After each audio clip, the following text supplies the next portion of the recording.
여러 이제 교회들을 향해서 이 서신을 보내는 야고보는 이제 자기 자신에 대해서는 하나님과 주 예수 그리스도의 종이라 이제 하였었고, 그리고 이 서신을 받는 여러 교회들을 향하여서는 이제 흩어져 있는 자들이라고 하였습니다. 그러니까 성도는 이 세상 속에서 이제 흩어져 살아가는 자들이라는 거죠. 그러나 이것은 단지 사는 곳에 대한 것을 말하는 것이 아니었습니다. 본향을 떠나서 이방 땅에 흩어져서 살아가는 것입니다. 이방 땅에서 이방 사람들과 함께 말이죠. 그 어려움은 정말 이루 말할 수가 없을 것입니다. 세상적으로 보아도 고향을 떠나 낯선 사람들 속에서 이방인으로 살아가는 것이 어려울진데, 하나님의 백성은 더하죠. 왜냐하면 흩어진 곳에서 언제까지나 저들 속에 섞여 들어가지 못하고 낯선 이방인으로 살아가야 하기 때문입니다. 영적인 이방인이죠. 저들의 그 죄악된 세상에 그 속한 자들, 그 죄악을 본향으로 삼는 정말 그들 속으로 들어갈 수가 없는 것입니다. 왜냐하면 우리는 그곳으로부터 건짐을 받아서 거룩한 새로운 본향인 하늘에 속한 자들이기 때문입니다. 그래서 결코 우리는 저들과 같아질 수가 없는 거고, 저들을 닮아갈 수가 없는 거고, 영적으로 보자면은 저들에게 가까이 가고 저들과 어울릴 수가 없는 것입니다. 말하자면 다시금 나를 그 죄악에 물들일 수가 없는 거죠.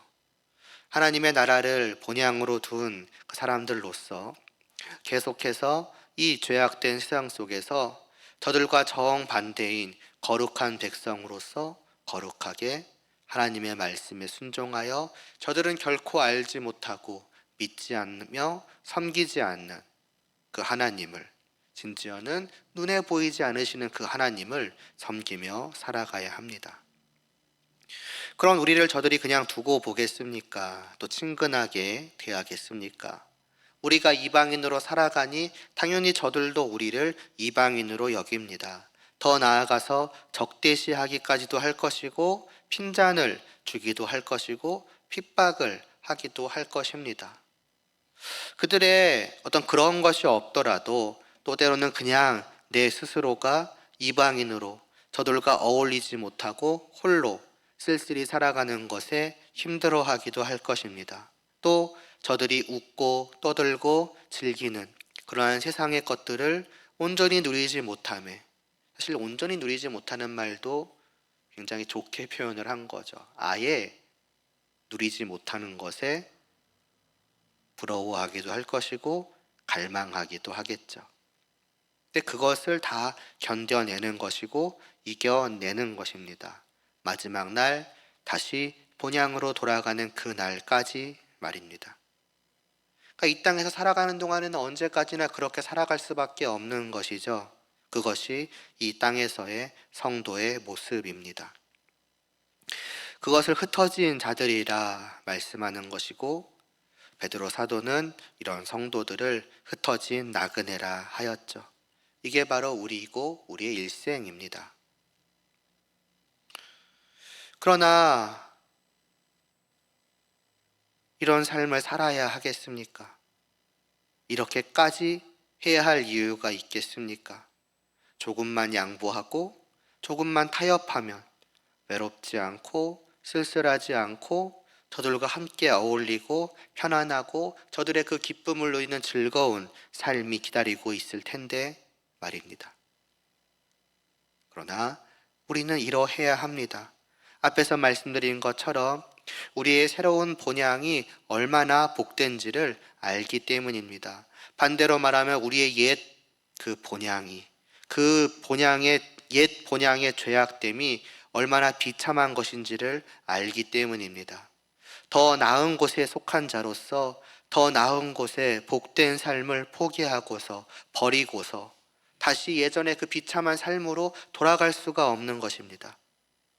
아니, 그러기가 싫은 것입니다. 그래서 우리는 억지로 시켜서 의무라고 하니까, 그래야만 한다고 하니까 그렇게 하는 것이 아니라 기꺼이 그렇게 하는 것입니다. 기꺼이 싸우고자 하고 기꺼이 이겨내고자 하고 기꺼이 견뎌내고자 하며 언제까지라도 이 땅에서 흩어진 자로 나그네로 살기를 선택하는 것입니다. 힘든 삶을 힘써 기꺼이 살아가고자 하는 것입니다. 이것은 다만 우리들 자신을 위해서만이 아닙니다. 아직까지 세상에 속해 있는 저 이방인들, 그러니까 우리의 입장에서는 저들이 이방인이죠. 우리의 본향 밖에 있는 사람들이니까요. 바로 저들을 위해서도 그러합니다. 저들은 아직도 이 세상의 비참함을 모르고 이 땅이 복되다 여기며 이 땅이 전부라고 여기며 그 뒤는 없다고 생각을 합니다. 그들에게 우리는 보여주어야 하는 것이죠. 저들의 입장에서 보자면 이방인된 우리의 삶을 통해서 다른 나라가, 다른 고향이 참으로 복된 본향이 있음을 전하는 것입니다. 그러기 위해서도 우리는 이 삶을 포기할 수가 없는 것이죠. 지난 한 주간도 또 이와 같은 삶을 살아가고자 힘써 오셨기를 바랍니다. 비록 고된 나그네로서의 삶이지만 그 삶에서 이 세상의 고됨을 뒤덮는 하늘의 그 복락을 누려오셨기를 바라고, 그런 우리를 통해서 우리를 보는 모든 이방인들에게, 아니 우리를 보는 모든 이방인들이 참된 본향이 있다라는 것을 보아 알게 되었기를 바라며, 최소한도 저 사람은 도대체 왜 저렇게 살까라는 그런 생각 정도는 들게 되었으면 좋겠습니다. 그런 생각으로부터 차츰 교회로 한 걸음씩 나오게 되기도 하는 것입니다. 이제 오늘 말씀을 보면은 인사말을 끝내자마자 야고보는 이제 곧바로 본론으로 들어가서 저들에게 하고자 하는 권면을 이제 시작을 하는데, 그 첫 번째 권면이 무엇입니까? 내 형제들아, 너희가 여러 가지 시험을 당하거든 온전히 기쁘게 여기라 입니다. 원문은 순서가 조금 다릅니다. 온전히 기쁘게 여기라, 내 형제들아, 너희가 여러 가지 시험을 당하거든 이라고 말씀하고 있습니다. 그러니까 이 야고보가 지금 무엇보다 가장 먼저 무엇을 중요하게 생각하고 있는가를 잘 보여주고 있죠. 기쁨입니다. 반대로 말하자면은 흩어져 살아가는 성도들의 가장 크고 가장 시급한 문제가 무엇이라고 생각을 하는가? 기쁨을 잃어버린 것. 최소한도 그 기쁨을 제대로, 그러니까 온전히 누리지 못하고 있다는 것이 될 것입니다. 물론 좁게는 2절에서 말씀하고 있듯 그들이 흩어져서 당하는 그 시험이, 말하자면 흩어져 살아가는 삶이 주는 괴로움이 이유가 되어서 그런 것이라고도 할 수 있겠지만은, 넓게 본다면 그냥 꼭 어떤 눈에 보이는 시험을, 어려움을 겪는 그런 것 때문이 아니더라도 그냥 그들의 흩어진 삶 전반에 걸쳐서 이들은 지금 참된 기쁨을 잃어버리고 있다고 볼 수가 있습니다. 왜냐하면 사실 이 야고보서를 시작하는 1절에서도 기쁨에 대해서 말씀하고 있기 때문입니다. 흩어져 있는 12지파에게 무난하노라고 하지 않았습니까? 이 말의 원뜻은 기쁨이 있기를 바란다입니다. 물론 이 단어는 실제로 그 당시에 편지를 쓸 때에 그냥 무난한다라고 하는 일반적인 인사말로 사용되었던 것은 사실입니다. 그러니까 사실은 야고보도 이 말에 어떤 깊은 의미를 부여하지 않고 그냥 편지에 쓰는 인사말이니까 일반적으로 당시의 편지에 모두가 썼던 그 단어를 이제 쓰자, 이런 식으로, 그래서 무난한다, 잘 지내고 있기를 바란다는 의미로 사용했을지도 모르겠습니다. 그러나 그 1절 직후에 쉼 없이 곧바로 기쁘게 여기라고 본론을 시작하고 있는 것을 볼 때에는 또 1절도 그냥 단순히 무난 인사로만 이 말을 사용하고 있는 것이 아니라, 흩어져 있는 자들아 너희에게 기쁨이 있기를 바란다, 그리고 온전히 기쁘게 여기라, 이런 의미까지도 담아서 말씀하고 있는 것이 아닐까 하는 생각을 해보게 됩니다. 그래서 다시 말씀드리지만은 이 흩어진 성도들에게는 야고보서 1장부터 5장에 걸쳐서 계속해서 권면해야 할 여러 가지 문제들이 산재해 있었지만 결국 가장 중요한 것, 그 모든 문제들 중에 문제는 결국에는 기쁨을 잃어버린 것이 아니었을까 하는 것입니다. 기쁨을 잃어버렸기 때문에 그 5장까지에 걸쳐서 나오는 모든 문제들이 그들의 삶 속에 나타난 것일 수도 있고, 또 거꾸로 그 모든 문제들로 인해서 그 기쁨을 잃어버렸을지도 모릅니다. 오늘 본문 2절에서처럼 말이지요. 그리고 바로 이 기쁨의 문제를 가장 먼저 들고 나왔다는 것은 무엇을 의미하는 것이겠습니까? 성도는 그 기쁨을 잃어버려서는 안 된다는 것입니다. 꼭 붙들고 놓치지 말아야 한다는 것입니다. 반대로 말하면 성도는 어떤 사람인가? 여러 가지로 말할 수 있겠지만은 또한 오늘 말씀을 볼 때에 기쁨을 누리는 사람, 이것이 성도라는 것이며, 덧붙이자면 어디에 있든지 어떤 상황이든지 언제나 기쁨을 누리는 사람, 이 사람이 성도다라고 할 수가 있겠습니다. 야고보만 이렇게 말씀한 것이 아니지요. 우리가 이전에 몇 군데에서 본 것처럼, 예를 들어 데살로니가 5장 16절에서도 사도 바울은 항상 기뻐하라고 하였고, 더 나아가 성도가 누리는 기쁨의 가치, 성도가 기쁨을 잃어버리지 않고 누리는 것이 얼마나 중요한지를 또 빌립보서 4장 4절에서는 주 안에서 항상 기뻐하라, 내가 다시 말하노니 기뻐하라라고 한 절 안에서 그냥 반복해서 말씀하기만 한 것이 아니라 굳이 내가 다시 한번 말하노니라고까지 하면서 그 기쁨의 중요성을 강조하였었습니다.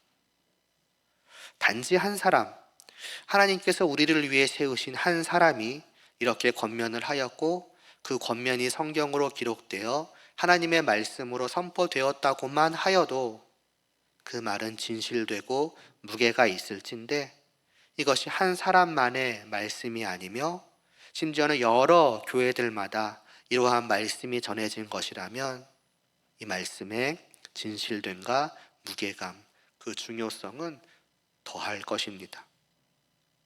이것을 다르게 말하자면 하나님께서는 어떤 상황 속에 우리를 두시든지 결코 우리에게서 기쁨을 뺏어가시기 위해서 그리하시는 것이 아니며 오히려 반대로 기쁨을 누리도록 하시기 위해서라는 것입니다. 그것을 잘 보여주는 것이 오늘 본문입니다. 시험을 당하거든 기쁘게 여기라고 합니다. 시험을 당하는 것, 정말로 어렵고 힘들고 괴로운 일을 겪게 만드시는 것조차도 하나님께서 우리로 하여금 기쁨을 잃어버리게 만드시고자 하시는 것이 아니라는 것입니다. 오히려 기쁨을 주기 위해서라는 것입니다. 그 일들을 통해서 어려워하고 힘들어하고 괴로워하고 슬퍼하게 만드시고자 함이 아니라 기뻐하도록, 그 일을 통해 기쁨이 넘치도록 만드시고자 함이라는 것이니, 그렇다면 다른 모든 상황에 대해서는 더욱더 말할 것도 없을 것입니다. 물론 이 말씀이 그렇다고 우리가 어렵고 또 힘들고 괴로운 상황 속에서도 어려움을 느끼지 못해야 되고 힘들어하지 않아야 되고 괴로워하거나 슬퍼하는 그러한 마음들, 감정들이 있어서는 안 된다, 그런 의미는 아닐 것입니다. 감정이 없는 사람이 아니고서 누가 그럴 수 있겠습니까? 그러나 그런 어떻게 보면 괴롭고 힘들고 어려운 그런 여러 가지 마음들, 감정들이 있는 가운데서도 여전히 변함없이 그 안에 기쁨이 있고, 어쩌면 더 나아가 그 기쁨이 그 모든 나의 안 좋았던 감정들을 뒤덮기까지 한다, 할 수 있다는 것입니다. 혹은 그런 힘든 감정들이 잠시는 생길지라도, 또 당연하게 생길지라도 결국에는 그 모든 것을 능히 이기는 놀라운, 정말로 놀라운 기쁨에 죄송합니다. 놀라운 기쁨에 다다르게 된다는 것입니다. 그러니까 이 기쁨은 이 땅에 속해 있는, 이 땅에, 이 세상에 무언가로 맛볼 수 있는 그런 정도의 기쁨이 아니겠지요. 하늘에 속한 기쁨, 하나님의 품 안에서만이 누려지는 기쁨, 하나님께서 하늘에서 내려주시는 그러한 기쁨일 것입니다. 환난 속에서도 빛나는 기쁨이니 말입니다. 하나님께서는 언제나 모든 상황 속에서 그 모든 상황을 통해서 우리 성도들에게 그런 기쁨을 주고 계시는 것이며, 그래서 그것을 우리가 받아 누리기를 원하시는 것이며, 그것을 받아 누리게 하신다는 것입니다. 그래서 앞에서 말씀드린 것입니다. 성도는 어떤 사람인가? 기쁨을 누리는 사람이라고 말입니다. 덧붙이자면, 또 다시 덧붙이자면, 어디에 있든지 어떤 상황이든지 언제나 말이죠.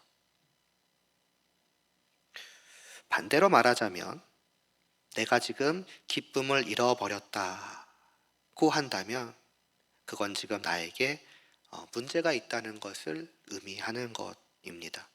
내 삶에 문제가 있는 거죠. 우리가 보통 삶에 문제가 있다고 할 때에는 말 그대로 나의 삶에 여러 가지 문제거리들이 생기는 것을 의미하지만, 성도에게 있어서 진정한 삶의 문제는 어떤 면에서는 그런 게 아닌 것입니다. 기쁨을 잃어버린 것이 진짜 나의 삶의 문제인 것입니다. 성도로 살아가는 것에 말하자면 실패하고 있다는 것이고 넘어졌다는 것을 보여주는 것일 수 있기 때문입니다. 이렇게 살았으니까 난 성도로서 잘 살아왔고, 말하자면 이런 말을 한다거나 이런 행동을 했으니까 성도로서 잘 해온 것이 아닌가 하고, 나의 성도로서의 삶을 때로는 한 주에, 때로는 하루에, 때로는 1년의 삶을 평가하기가 쉽지만, 그러나 어쩌면 보다 중요한 것은 그런 삶 속에서 과연 내가 진실로 기쁨을 누려왔었는가.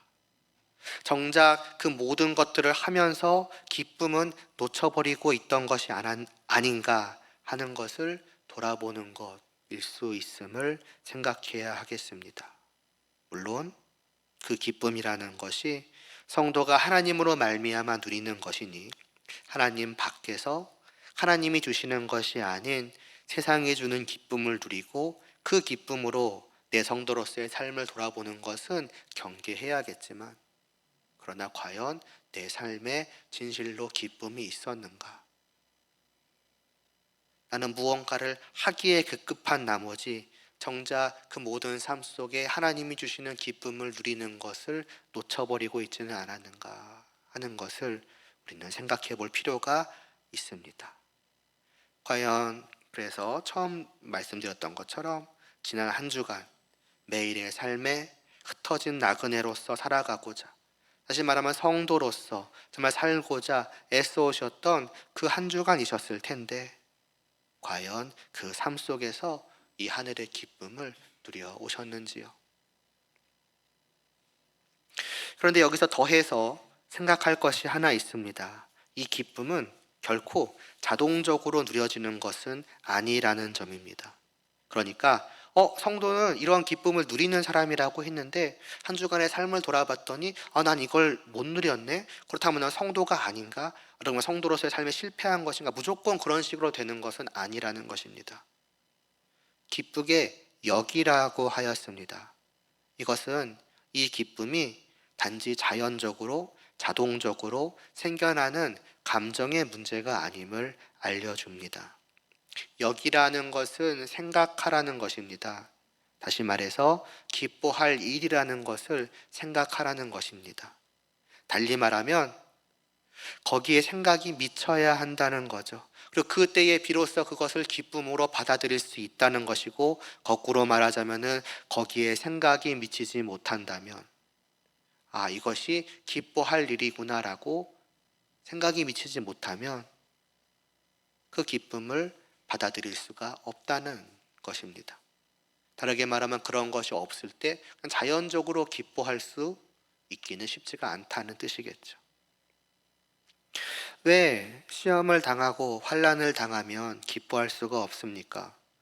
그것은 그 일이 기쁨으로 받아들일 만한 일이라는 것을 당연하지만 생각하지 못하기 때문입니다. 기쁜 일로 내가 여기지 못하기에 그것이 나에게 기쁨이 되지 않는 것입니다. 다시 말하지만 당연하지 않습니까? 어려움을 당하는 것이 어떻게 기쁜 일로 내가 생각할 수가 있겠습니까? 어려운 일, 힘든 일, 슬픈 일, 괴로운 일은 어려워해야 될 일이고 힘들어해야 될 일이며 슬퍼하고 괴로워해야 될 일로 여기는 것이 너무나도 당연합니다.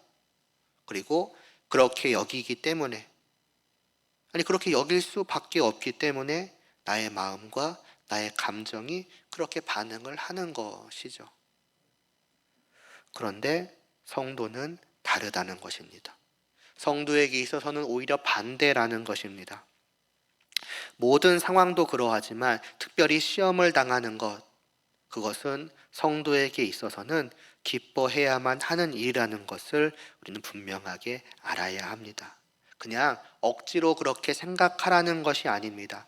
사실은 그런 것이 아닌데 그냥 그렇게 좋게 긍정적으로 생각하면 기뻐할 수 있지 않겠느냐라는 그런 말씀을 드리는 것이 아닙니다.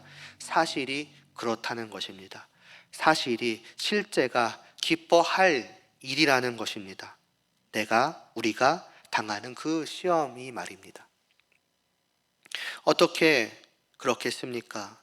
바로 하나님이 살아계시기 때문입니다. 그분이 하늘 위에 계셔서 이 세상을 주관하시며 다스리시기 때문이며, 그리고 바로 그 하늘에 계신 하나님께서 특별히 우리 교회를, 또 성도를, 다르게 말하면 하나님의 자녀들을 사랑과 은혜로 돌보시기 때문입니다. 우리의 아버지로서 말이죠. 우리에게 때때로 닥치는 어려움은 우연히 오거나 또 그냥 오는 일이 없습니다. 그리고 아무런 목적도 없이 오는 일도 없습니다. 그랬다면 그것은 그저 우리를 힘들고 괴롭게 만드는 것이 되겠고, 거기서는 이를 기쁘게 여길 만한 이유를 전혀 찾을 수 없을 것입니다. 그러나 다시 말씀드리지만 하나님이 살아 계시는 것입니다. 그러니 우리에게 닥치는 시험은 그분의 뜻하심과 계획하심 안에서, 달리 표현하자면 그분의 손 안에서 우리에게 찾아오는 것이며, 그렇기 때문에 여기에는 분명한 목적이 있습니다. 하나님께서 우리를 그냥 그 가운데 두실 리가 없는 것입니다. 분명한 목적을 가지고 주시는 것입니다. 그래서 3절은 말씀하는 것입니다. 왜 이것을 기쁘게 여겨야 하는가? 이는 너희의 믿음의 시련이 인내를 만들어내는 줄을 너희가 알미라고 말입니다. 우리가 당하는 여러 시험은, 여러 가지 어려움은 그냥 시험이 아니라 믿음의 시련이라고 합니다. 믿음을 위해 주어지는 시련이라는 것입니다. 달리 표현하면 연단이라고도 할 수 있겠죠. 하나님께서는 이 시련이라는 망치로 우리의 믿음을 두들기십니다. 왜요? 더욱더 단단하게, 굳건하게 만들어 가시기 위해서입니다. 만일 이 망치의 두들김이 없다면 우리의 믿음은 어떨까요? 다음번에 보겠지만 4절에서 야고보는 거듭 온전함에 대해 말씀합니다. 온전히 이루라, 온전하고 조금도 부족함이 없게 하라고 말입니다. 무엇을 의미합니까? 사실 우리들 스스로가 때때로 너무나도 뼈저리게 느끼는 대로 우리의 믿음은 참으로 너무나도 연약하다는 사실입니다. 그리고 그때마다 사실 우리는 그러한 내 믿음의 연약함과 부족함에 대해서 괴로워하고는 합니다. 이 나의 믿음의 연약함이 하나님을 향하고자 하는 우리의 갈망을 얼마나 자주 망가뜨리는지를 우리는 너무나도 실감하게 되기 때문입니다. 나의 믿음의 연약함이 내가 주님 안에서 비로소 찾게 되었고 누리게 된 참된 복락을 온전히 누리게 하지 못하기 때문입니다. 나의 마음은 참으로 사랑하고 경외하는 하나님을 내 삶을 다하여 기쁘게 하여 드리기를 원하지만은 실제로 우리가 살아가는 과정 속에서 얼마나 그러한 우리의 마음들이 좌절되는 경우가 많습니까? 그리고 하나님을 기쁘시게 하기는커녕 오히려 하나님을 진노케 하고 슬퍼하시게 만들고는 하지요. 이 한 주간도 믿음을 가지고서 어떤 상황 속에서도 나는 오직 하나님을 바라보고 살 것이며 죄와 싸워서 이길 것이고라는 그러한 다짐도 이 세상에 한 걸음 내딛는 순간부터 수없이 무너지는 것들을 우리는 경험하면서 진실로 나는 너무나도 연약한 자이구나 하는 것을 경험하며 슬퍼하지 않습니까? 그때마다 우리가 바라는 것은 무엇입니까? 어찌 보면 나의 제일 되는 소망이라 할 수 있는 것은 무엇입니까? 그 나의 믿음이 제발 좀 굳건해지기를, 그 나의 믿음이 제발 좀 단단하여서 이 세상의 풍파 속에서, 유혹 속에서 흔들리지 않는 것, 곧 그 믿음이 성숙하여 온전해지는 것 아니겠습니까? 그런데 그런 갈망이 있다고 할지라도, 또 그 갈망이 아주 강하다고 할지라도 우리가 무력함을 느끼는 것은 스스로 이를 어찌할 힘도 능력도 의지조차도 우리는 없다는 사실입니다. 아주 좋게 말해봐야 너무나도 부족하다는 것입니다. 내 믿음을 굳건히 해야지 하는 마음은 있지만 막상 행함은 없습니다. 애시장투 믿음이 연약하니 그 믿음을 굳건히 하고자 하는 힘과 능력과 의지도 다 약할 수밖에 없지 않겠으며, 그러니 이를 위한 행함조차도, 심지어 때로는 우리는 뭘 해야 될지조차도 헤맬 때가 많이 있습니다. 그 결과는 말할 것도 없겠죠. 그런 우리를 그럼에도 불구하고 사랑하여 주시는 하늘에 계신 우리의 아버지께서는 우리를 그냥 내버려 두시지 않으시는 것입니다.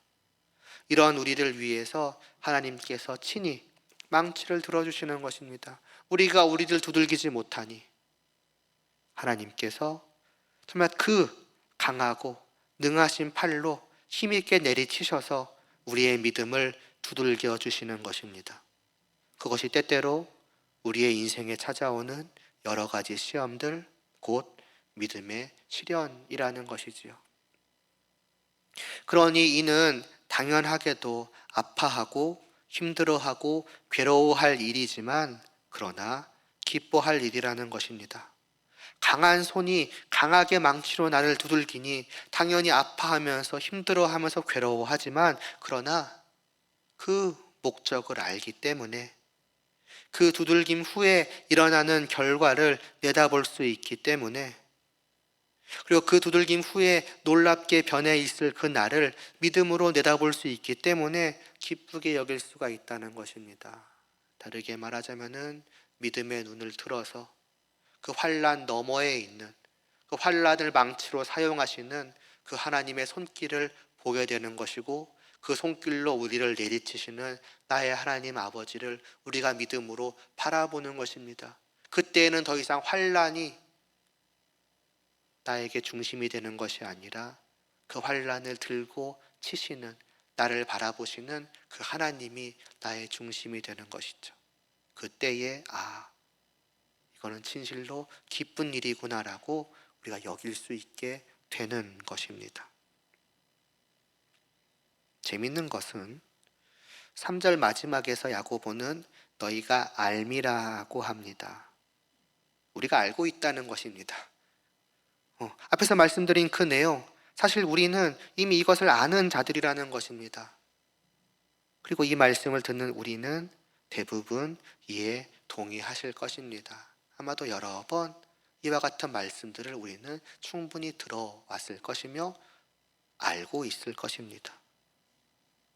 우리는 하나님을 알고 있습니다. 날마다 고백하듯이 하나님께서 하늘 위에 계셔서 온 세상을 주관하시는 주 되심을 너무나도 잘 알고 있고, 그 하나님이 나의 아버지로서, 우리가 늘 아버지로 고백하듯이 아버지로서 늘 나를 바라보고 계시며 늘 그 손을 내게서 떼지 않고 계심도 알고 있습니다.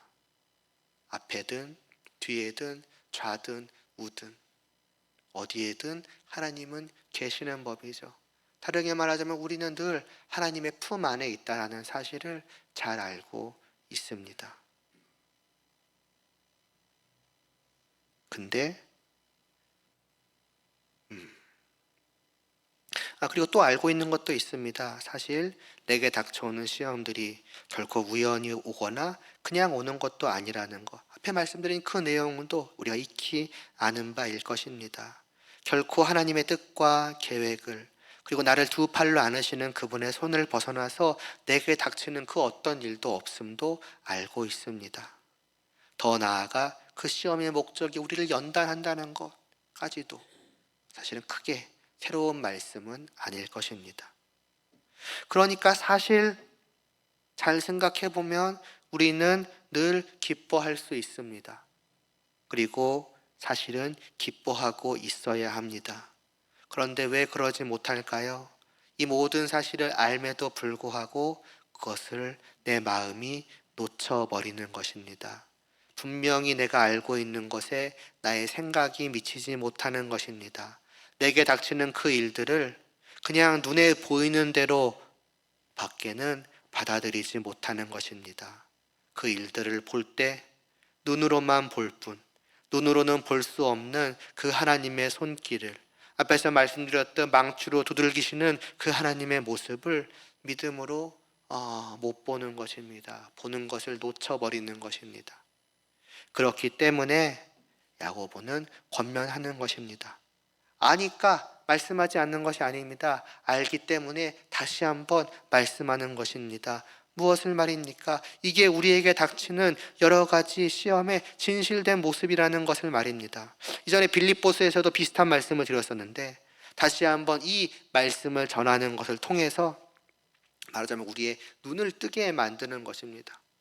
어느 순간 내가 감아버리고 있던 그 믿음의 눈을 다시 한번 뜨게 만들고 다시 한번 잘 보라는 것입니다. 단순히 이 육신의 두 눈으로만 봤을 때는 그저 아무 이유 없이 닥치는 어려움이지만은, 그러나 다시 한번 그 믿음의 눈을 뜨게 하여서 바라볼 때에 그 너머에 계시는 하나님과 그분의 손길이 망치를 통해서 나에게 찾아옴을, 그리고 그 망치를 두들김을 통해서 나를 더욱더 연단시켜서 우리가 그토록 갈망해왔던 그 믿음의 성숙함이, 믿음의 단단해짐이 이루어지게 하기 위함이라는 것을 보도록 하시는 것입니다. 그 모습을 우리가 이러한 말씀을 통해서 믿음으로 바라볼 수 있다면은 그때에 우리의 표정은 바뀌게 되지 않겠습니까? 아까까지 그저 괴로워하고 울부짖던 나의 영혼은 미소를 짓게 될 것이고 편안함이 찾아올 것이고 내 마음, 내 감정은 기쁨이 차오르게 될 것입니다. 하늘에 계신 나의 아버지의 힘들지만 그러나 따스한 손길이구나 라고요.